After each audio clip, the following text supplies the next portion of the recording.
नमस्कार दोस्तों, एक बार फिर से आप लोगों का स्वागत है रेडियन गुरुकुल यूट्यूब चैनल पर। दोस्तों, आज के वीडियो में हम लोग बात करने वाले हैं इकोनॉमिक सर्वे 2025-26 जो कि आज ही यानी कि 29 जनवरी 2026 को लोकसभा में हमारे देश की फाइनेंस मिनिस्टर निर्मला सीतारमण के द्वारा पेश किया गया है। उसके कुछ इंपॉर्टेंट हाईलाइट्स और एग्जाम ओरिएंटेड पॉइंट्स जो कि आपके एग्जाम में लगातार पूरे साल भर पूछे जाएंगे। दोस्तों, अब अगर हम यहाँ पे बात करें कि इस इकोनॉमिक सर्वे यानी कि आर्थिक सर्वेक्षण को रेडी कौन करता है, तो याद रखिएगा जो हमारा फाइनेंस मिनिस्ट्री है उसका एक स्पेशल डिपार्टमेंट है जिसको बोला जाता है डिपार्टमेंट ऑफ इकोनॉमिक अफेयर्स। उसके द्वारा ये पूरे साल भर में तैयार किया जाता है और इसकी तैयारी के दौरान जो पूरा का पूरा सुपरविजन होता है वो हमारे देश के जो चीफ इकोनॉमिक एडवाइजर होते हैं उनका होता है। और करेंटली हमारे देश के जो चीफ इकोनॉमिक एडवाइजर यानी कि मुख्य आर्थिक सलाहकार हैं उनका नाम है वी अनंत नागेश्वरन। अब दोस्तों, इस साल का जो ये इकोनॉमिक सर्वे आया है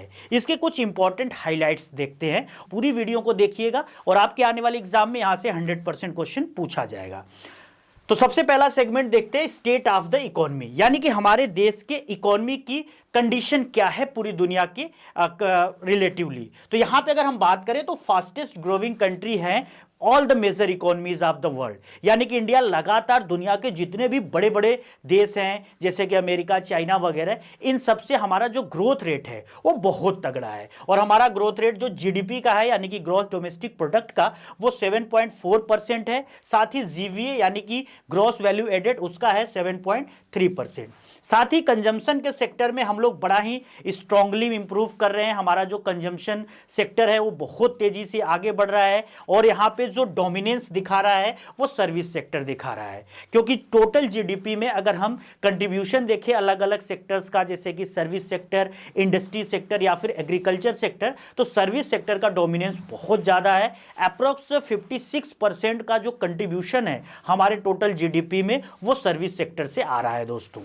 इसके बाद अगला सेगमेंट है फिस्कल डेवलपमेंट। फिस्कल डेवलपमेंट का मतलब होता है कि जैसे टैक्स वगैरह या फिर सरकार की जो गतिविधियां होती है उनसे रिलेटेड क्या कुछ हमने पिछले साल किया है। तो उसमें देखो सबसे इंपॉर्टेंट चीज तो ये हुई है कि हमारी जो ग्लोबल क्रेडिट रेटिंग है वो 3 पॉइंट इंप्रूव की है, बहुत बड़ी न्यूज है ये भी। साथ ही हमारा ITR यानी कि इनकम टैक्स रिटर्न्स करने का जो नंबर है वो 9.2 करोड़ हो गया है। तो कहीं ना कहीं देश में कर चोरी की जो समस्या काफी सालों से बनी हुई थी अब वो बहुत तेजी से इंप्रूव हो रही है और लगातार लोग ईमानदारी पूर्वक इनकम टैक्स दाखिल कर रहे हैं। साथ ही जीएसटी यानी कि गुड्स एंड सर्विसेज टैक्सेस का जो कलेक्शन है वो पिछले सालों की तुलना में भी बहुत तेजी से इंप्रूव हो रहा है और इस साल हमने जो जीएसटी का टोटल कलेक्शन किया है दोस्तों वो 17.4 लाख करोड़, जो कि अपने आप में एक बहुत बड़ा रिकॉर्ड है। इसके अलावा हायर कैपिटल एक्सपेंडिचर यानी कि गवर्नमेंट लगातार बहुत तेजी से कैपिटल एक्सपेंडिचर कर रही है,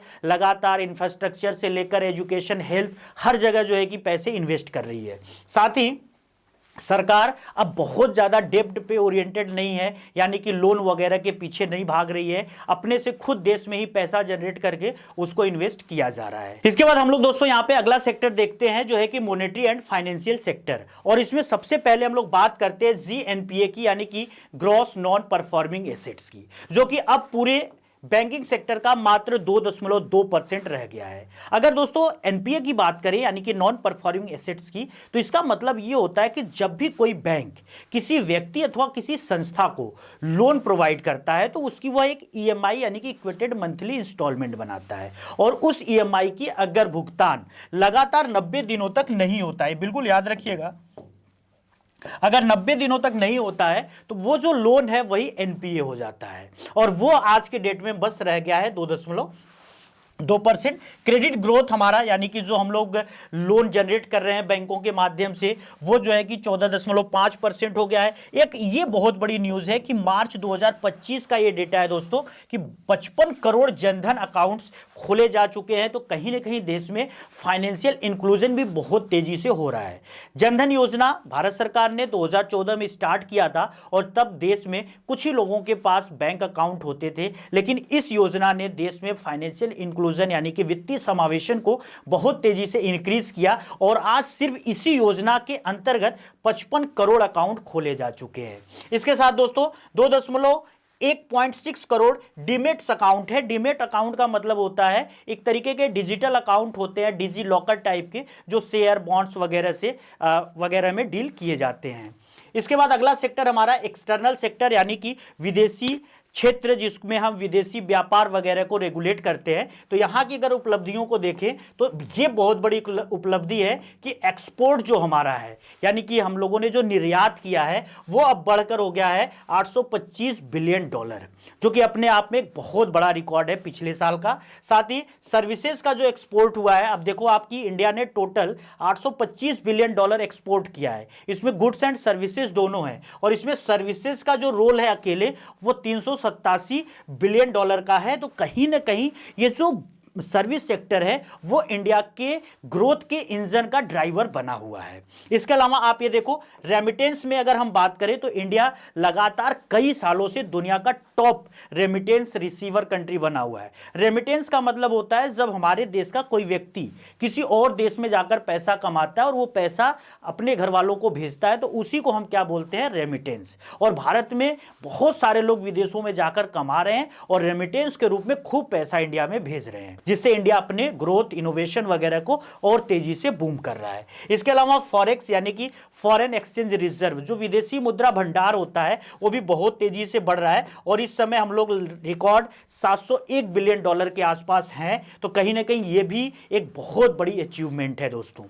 इसके अलावा आपका जो इन्फ्लेशन वगैरह से रिलेटेड डेटा है, तो इसमें हमारी गवर्नमेंट कह रही है कि हमारा जो सीपीआई यानी कि कंज्यूमर प्राइस इंडेक्स है वो अब तक के बिल्कुल लोवेस्ट लेवल पे पहुंचा है, जो कि मात्र 1.7% है।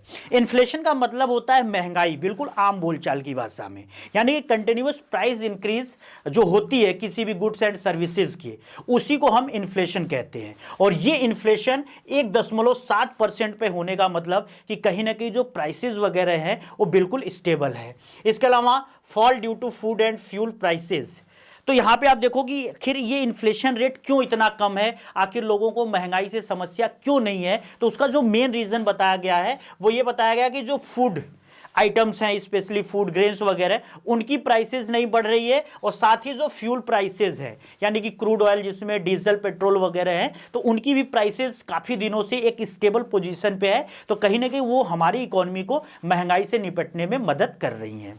अगला जो सेगमेंट है दोस्तों वो एग्रीकल्चर एंड फूड का है। अब देखो, फूड में हमारी गवर्नमेंट कह रही है कि हमने इस साल बिल्कुल रिकॉर्ड स्तर का जो है कि फूड ग्रेन प्रोड्यूस किया है, यानी इतना ज़्यादा हमने फूड ग्रेन प्रोड्यूस किया है जो अब तक के इतिहास में भारत ने कभी नहीं किया था। साथ ही इसमें हार्टिकल्चर यानी कि जो बागवानी की फसलें हैं उसका रोल बहुत ज़्यादा है।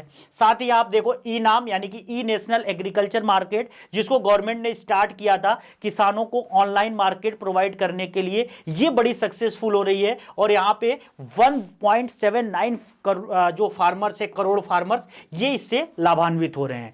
पीएम किसान सम्मान निधि योजना, one of the most important scheme of the government of India, जो कि डायरेक्ट आपको देख लो कि मॉनेटरी असिस्ट करती है किसानों को, 2-2 हज़ार रुपए करके साल में 3 बार किसानों के खाते में पैसे गवर्नमेंट भेज रही है। तो कहीं ना कहीं जो ये प्रधानमंत्री किसान सम्मान निधि योजना है, इसने भी हमारे एग्रीकल्चर सेक्टर को बूम करने में बहुत मदद की है। इसके अलावा दोस्तों सर्विसेज और अगर इंडस्ट्री की बात करें तो जैसे मैंने अभी कहा कि हमारे टोटल जीडीपी या फिर जीवीए में जो सर्विस सेक्टर का रोल है वो 56% है टोटल प्रोडक्शन में। तो कहीं ना कहीं सर्विस सेक्टर ड्राइवर सीट पर बैठा हुआ है। साथ ही मैन्युफैक्चरिंग बिल्कुल रिकवर हो रही है। मैन्युफैक्चरिंग सेक्टर, हम लोगों को चाइना से बहुत तगड़ा कंपटीशन है मैन्युफैक्चरिंग में, लेकिन फिर भी मेक इन इंडिया प्रोजेक्ट के तहत इंडिया लगातार क्या कर रही है, चाइना को टक्कर दे रही है, और हम यहाँ पे मैन्युफैक्चरिंग सेक्टर को भी लगातार रिकवर करते जा रहे हैं। साथ ही यहाँ पे इनोवेशन में हमारी जो रैंकिंग है ये बड़ी तारीफ के काबिल है दोस्तों, क्योंकि दुनिया में हम लोग 38वें रैंक पर आ गए हैं इनोवेशन के मामले में, जो लगातार कहीं ना कहीं एक सुधार को बता रहा है।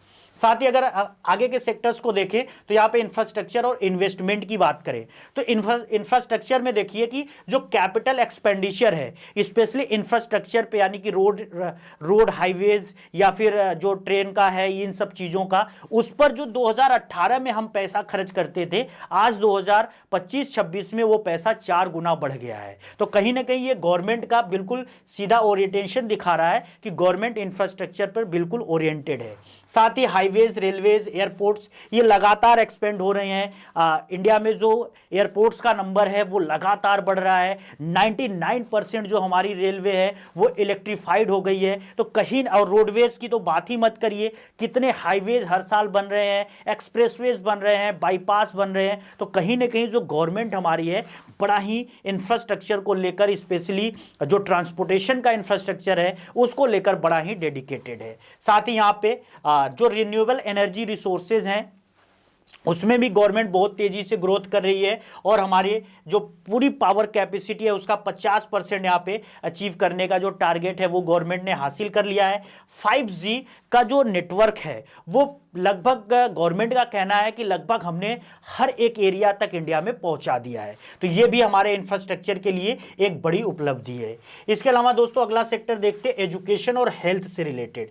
यहाँ पे भारत सरकार ने स्कूल नेटवर्क का एक बड़ा ही मैसिव नेटवर्क बना रखा है। साथ ही अगर हम यहाँ पे IITs को देखें जहाँ पे इंजीनियरिंग वगैरह की पढ़ाई हो रही है उसका नंबर लगातार इंक्रीज होता जा रहा है। IIM जो कि मैनेजमेंट वगैरह के कोर्सेज करा रहे हैं वो अब 21 हो गए हैं। साथ ही एम्स जहां पे मेडिकल वगैरह की शिक्षा यानी कि एजुकेशन दी जा रही है उसका भी नंबर बढ़कर 20 हो गया है। तो कहीं ना कहीं एजुकेशन सेक्टर भी इंडिया का बहुत तेजी से बूम कर रहा है। अगर हम हेल्थ सेक्टर को यहां पे करें तो MMR और IMR भी लगातार डिक्रीज हो रहा है। 86% हमारा MMR गिर चुका है और 37% जो है कि यहां पे IMR गिर चुका है। अब दोस्तों MMR का मतलब होता है मैटरनल मोर्टेलिटी रेट, यानी कि जब प्रसव होता है, जब कोई महिला बच्चे को जन्म देती है तो उस दौरान 1 लाख महिलाओं में से कितनी महिलाएं मरती हैं उसी को हम MMR बोलते हैं। तो 1 लाख महिलाओं के जब वो प्रेग्नेंट होती हैं और बच्चा पैदा करती हैं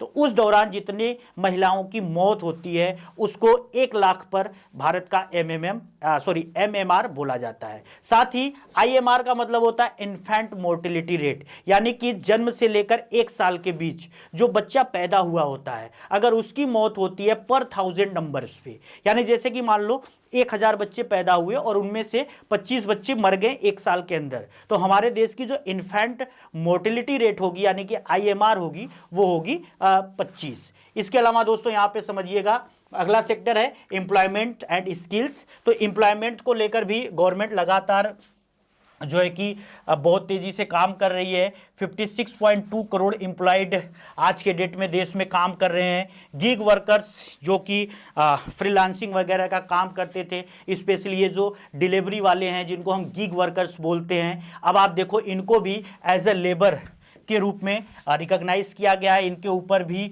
जो है कि लेबर कोड वगैरह लागू होगा। साथ ही 31 करोड़ लोगों ने ई श्रम पर अपना रजिस्टर किया हुआ है। 1000 के आसपास ITIs को अपग्रेड किया गया है। तो कहीं ना कहीं हमारा जो रोजगार और स्किल से रिलेटेड सेक्टर है ये भी बहुत तेजी से इंप्रूव हो रहा है।